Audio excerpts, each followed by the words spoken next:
Good Wednesday morning. It is October 29th. I'm meteorologist Craig Moller, broadcasting from the 13 News Now studios here in Norfolk, Virginia, serving Southeast Virginia and Northeast North Carolina. But the weather desk isn't just about our weather here in the Mid-Atlantic. It's really about things going on across the country, around the world, sometimes into space and climate stories, all kinds of stuff. If you are a weather enthusiast and if you have an interest in the tropics today, that's going to be a big focus of today's show. This is the place for you. Let's get into our headlines, what we're going to cover in today's edition of the Weather Desk. You can see Melissa. We've been talking a lot about it for the last week or so, and obviously a tremendous focus on that as it made the landfall yesterday in Jamaica, this morning in Cuba. Turns out Melissa is a hurricane for the record books. We're going to talk about that, where it ranks in terms of all-time strongest systems, and a really interesting note about the landfall. So we'll talk about that. In addition, we have massive rainfall and flooding in Vietnam. There was a 24-hour rainfall record set in central Vietnam. The flooding, tremendous. We'll talk about that. We have more weather issues for the Mid-Atlantic, including homes collapsing into the ocean. We've had 5 more homes collapse along the Outer Banks of North Carolina. Fortunately, a quieter weekend. I've got your Halloween outlook, and we'll look ahead to Saturday and Sunday, not just for Hampton Roads, but across the country. That's all coming up in just a bit. But in general, we do have some good stuff to look forward to.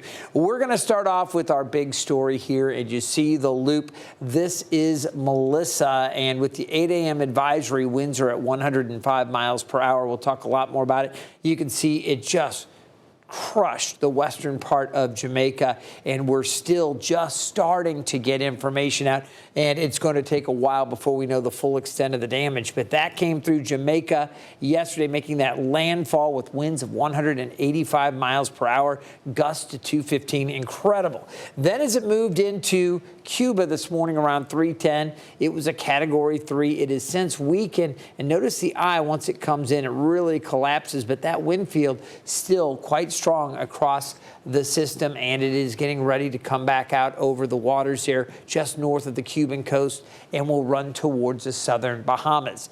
Our top story this morning, Hurricane Melissa. As I mentioned, that system did make landfall this morning in Cuba right around 3:10. But of course, the island has been feeling impacts from Melissa long before the actual landfall and the storm coming ashore this morning. This is a look at the heavy downpours at Santiago de Cuba on the southern coast just hours before Melissa made landfall. The storm is expected to create storm surge, again, bringing in some places up to 12 feet, and again, dropping a tremendous amount of rain. More than 20 inches in some places. More than 700,000 people have already evacuated those vulnerable areas in Cuba. Now, after hitting Cuba, Melissa is going to hit the southern Bahamas. You can see the Turks and Caicos here. They're just kind of on the fringe, but the southern Bahamas, they are going to get it. So we're going to talk a lot more about this again as the system is getting ready. Again, there's the center, and it's just about ready to get back out over the water this morning. So we'll continue to monitor that. Currently, Melissa is a Category 2 system. So we have this system moving along. It is weakened, and you can see right there some of the images coming out. We have Kingston, Jamaica, and this is courtesy of Sea Jamaica. You can see the left side of the screen. That is a live look at the Kingston Harbor, which appears significantly calmer than it did just 24 hours ago. On the right is some of the flooding and damage that we've seen across the island so far. There will be a lot more coming in. ABC's Nicole D'Antonio has a closer look. This morning, Hurricane Melissa making landfall in Cuba after devastating Jamaica as one of the strongest Category 5 storms on record. The Prime Minister of Jamaica declaring the entire island a disaster area. Authorities say the deadly storm brought winds of up to 185 miles per hour and cut off power to nearly 80% of the island. A family from Houston stranded at a hotel outside Montego Bay, forced to hunker down. Pray that we get home. Like at this point, at the end of the prayer, right before you say amen, say, I pray that they all can get a flight home. Across the island, homes and structures destroyed, vehicles submerged in water, and many roads considered unpassable. Video circulating online showing major damage to an area hospital.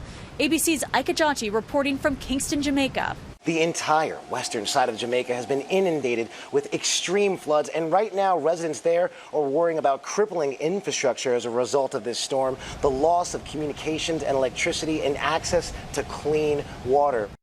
Overnight, President Trump saying the U.S. is prepared to send help.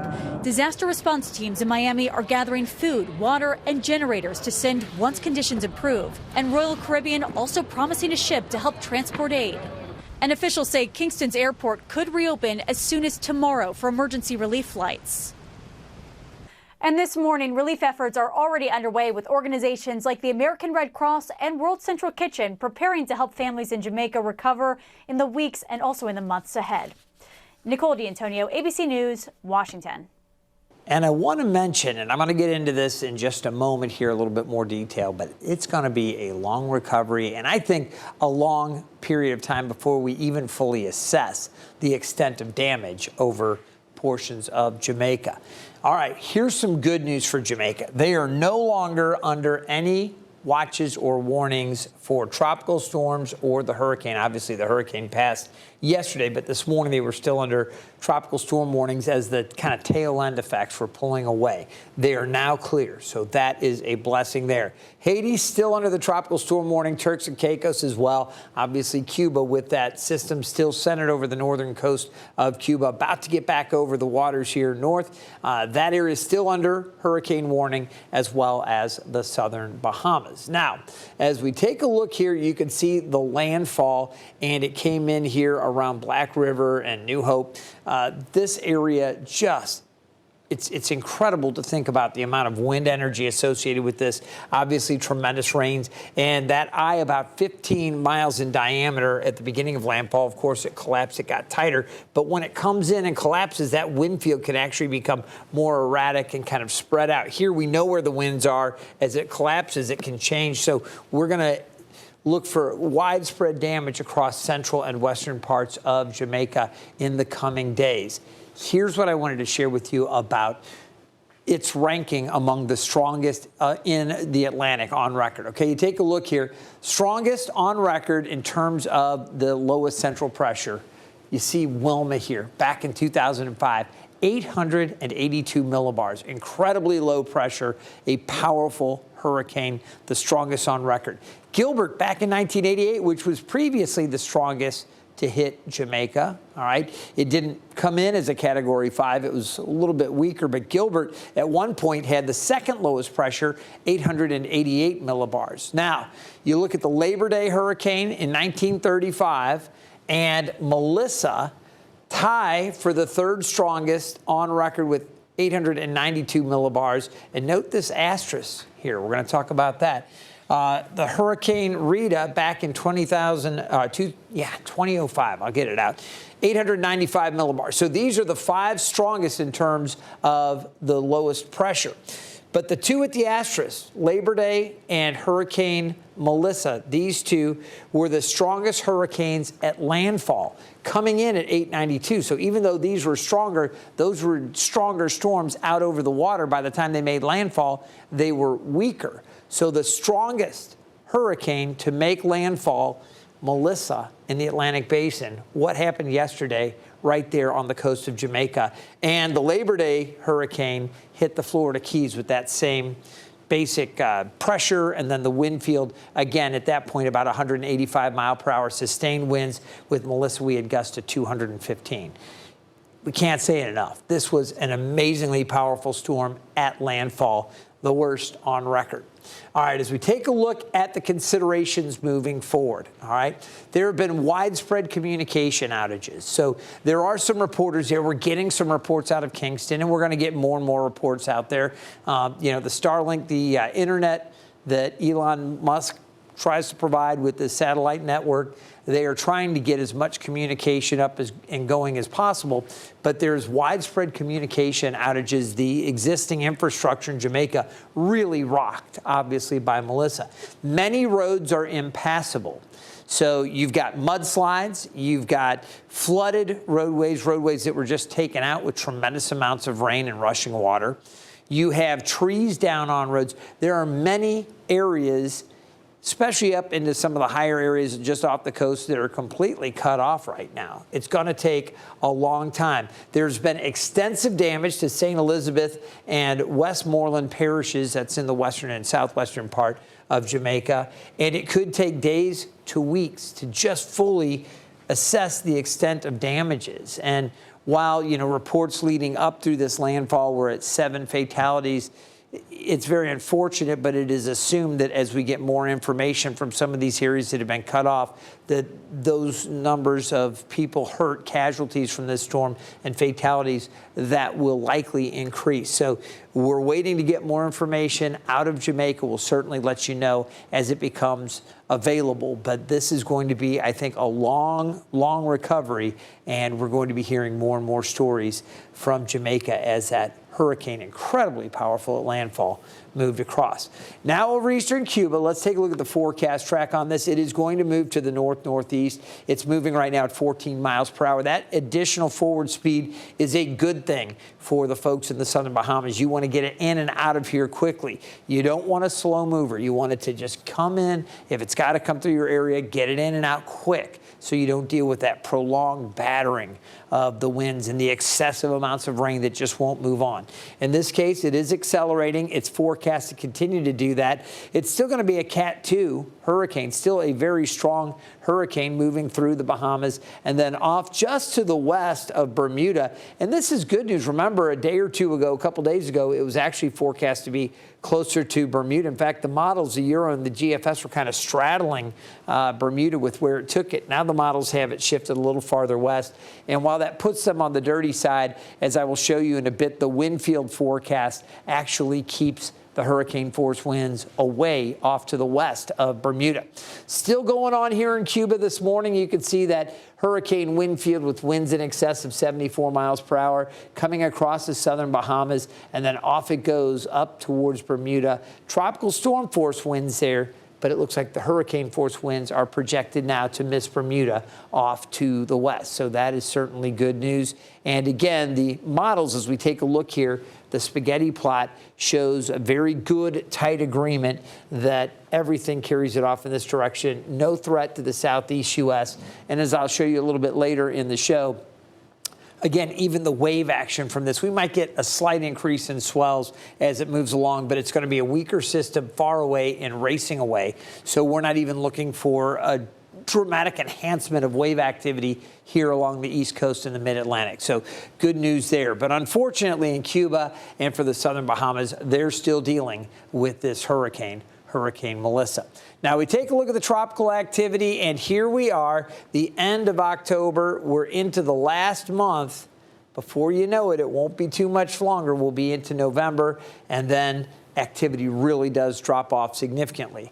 That being said, here we are, late October, and we have Melissa, the strongest landfalling hurricane on record. So you can still get some of these monster storms even late in the season, so you don't drop your guard. This is where I want to remind you that we air every night at 8 o'clock right here on 13 News Now Plus. We also put it out on YouTube, Hurricane Hub Live.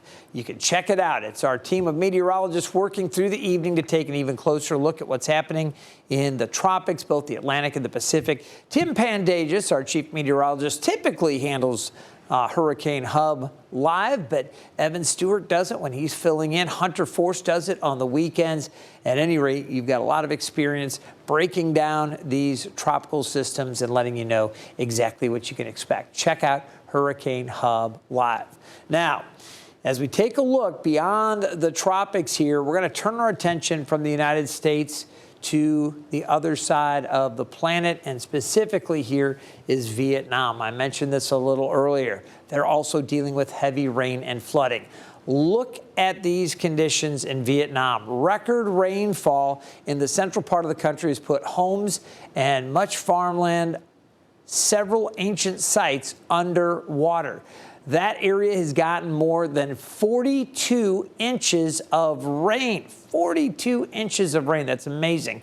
Within 24 hours. It's the most ever recorded in Vietnam's history. More than 40,000 tourists have been forced to move, and a lot of folks displaced there. With that much rainfall, that flooding, no surprise, but it is jaw-dropping as you take a look at that much rain. 42 inches of rain coming down in that short amount of time. Incredible there in Vietnam. All right, we're going to take a quick break, and when we come back, we're going to talk about these homes along the Outer Banks that have been falling into the ocean. We've had 5 more fall in yesterday. We've got nicer weather, though, fortunately for the weekend. I'll also break down the Halloween outlook. That's coming up after this 2-minute break.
Welcome back.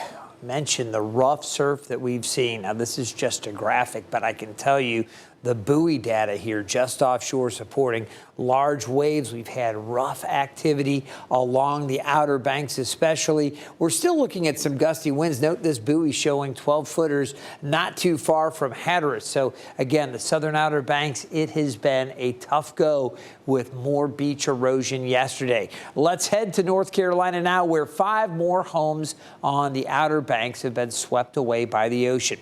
This is a look at the debris left behind in Buxton. Those homes are all located about 5 minutes apart. 2 of the homes were on Tower Circle Road, 2 more were on Ocean Drive, and 1 more was on Cottage Avenue. This now brings the total home number of house collapses to 9 this month and 27 since 2020. All of those homes were vacant when they fell. Now, as you can tell, this is not a new problem for that stretch of beach, and there have been a lot of questions about why so many of those properties have been left behind to fall. Well, right now, the FEMA National Flood Insurance Program does not allow homeowners to collect insurance until after a home collapses, leaving many unable to afford relocation or demolition.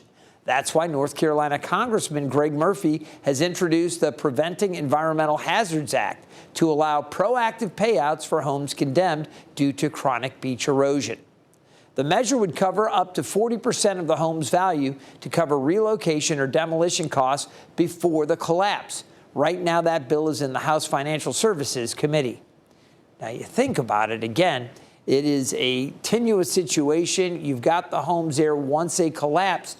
there is debris that basically washes out, washes back, and it can create a huge issue on the beach. So hopefully we'll get some resolution and see if they can start getting some of these homes down before they actually collapse. You know, another big problem down there for the Outer Banks has been overwash, and drivers on the Outer Banks, parts of NC-12, are still closed this morning after strong winds pushed sand and water onto the roadway. Here's a look at conditions in Ocracoke about an hour ago. Right now, routes between the Mark Bassnight Bridge and Rodanthe are closed due to overwash, as well as all of NC-12 on the north end of Ocracoke. Crews are working to get the road cleared again. And again, that is something that we deal with occasionally down along the Outer Banks, but it's still an issue to clean up. Those road crews very good at clearing it, but it does take a little bit of time. You take a look at the wave heights here, and we do still have some significant waves along the Outer Banks there, 8 to 10 footers. I mentioned that buoy reporting some 12 footers a little farther out. As we take a look again, the waves are going to continue to be around that 7 to 8 or 9 foot range. Not looking for much additional dramatic beach erosion. And I wanted to show you there is the wave action associated with Melissa. So you can see as the system races off closer to Bermuda, most of that wave energy is going to miss us off to the east, well off to the east. A little bit of it may come back closer. You see where the model kind of projects the wave action. Not a problem for Hampton Roads, although we might see a bit of an increase in wave activity or in the swell height.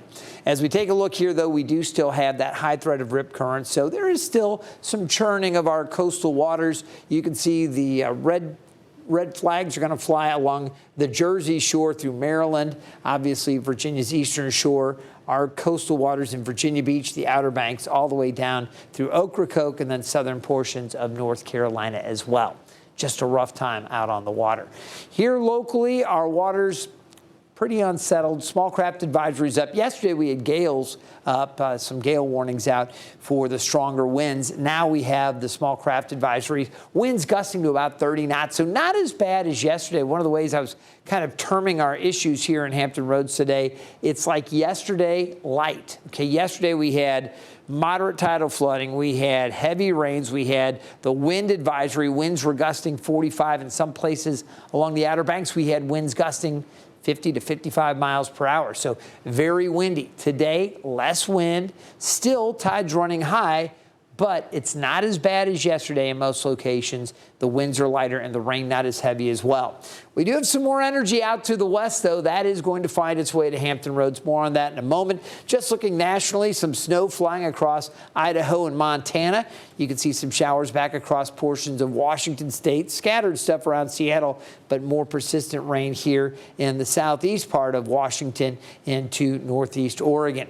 We'll now focus on this area here that is going to have impact on the mid-Atlantic eventually. Right now, that rain falling from Alabama across Tennessee, Kentucky, southern Indiana, Illinois, much of Missouri unsettled today. The wet weather moving along in association with this area of low pressure. We've got an occluded front to another area of low pressure around the Florida Panhandle.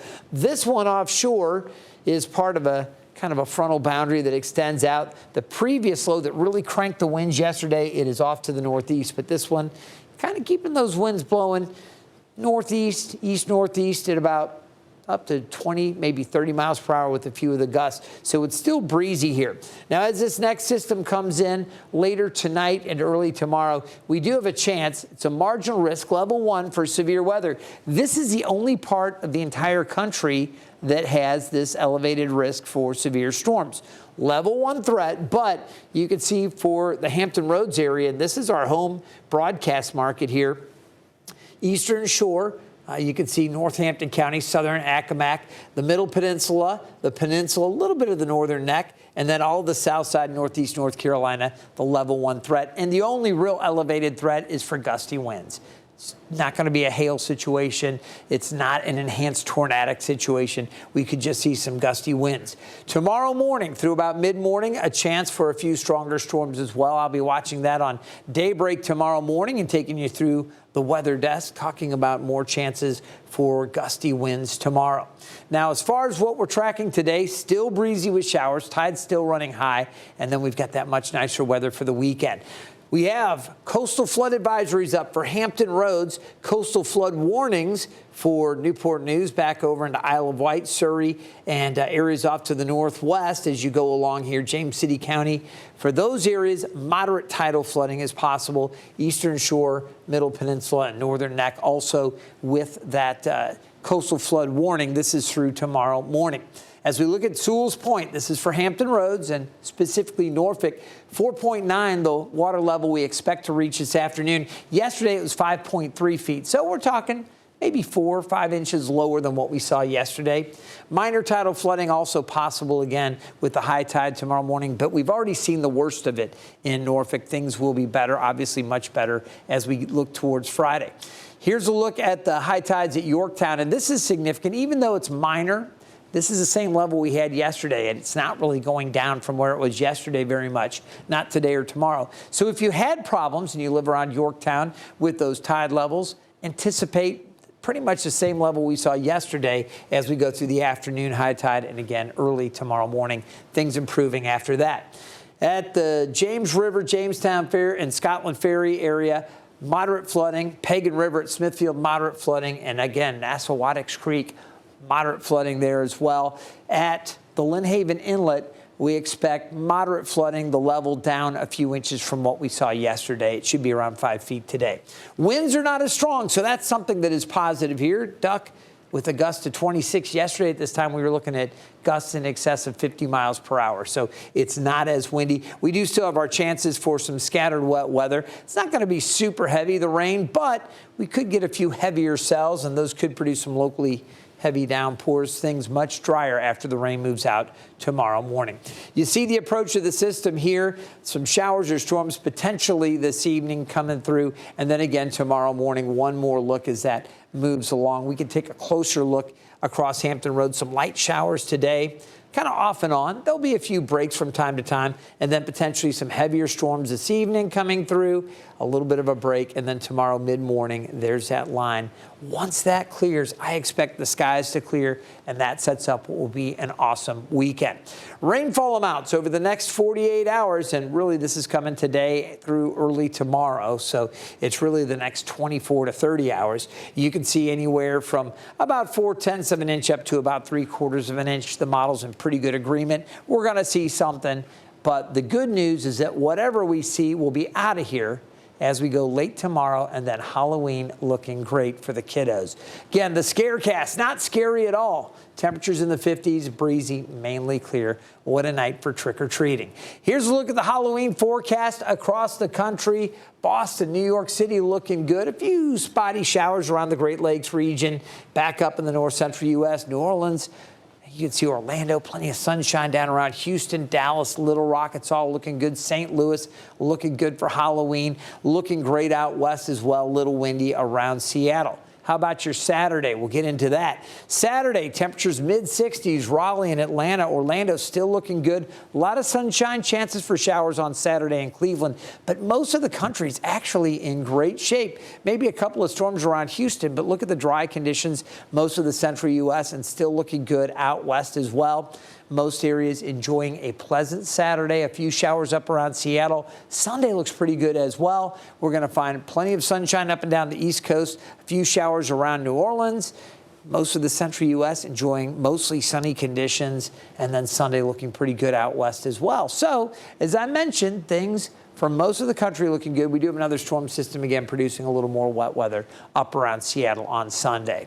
Here's a live look outside. Kind of dreary. We still have the rain coming down here in Hampton Roads. We'll deal with the showers off and on. Checking in with the Thompson Creek Window Company. North-northeast winds right now 14 miles per hour. Highs today low to mid-60s. We're going to find lows tonight near 59. Again, a few showers or storms during the evening, and then tomorrow 69. Showers, storms in the morning, and after that, clearing later on. Beautiful for that weekend. Don't forget, set those clocks back Saturday night into early Sunday morning, and Election Day looks great for Virginia. We are looking at sunshine. Temperatures in the low to mid-60s for Hampton Roads. I hope you've enjoyed this edition of the Weather Desk. Remember, you'll find us here every weekday morning starting at 9.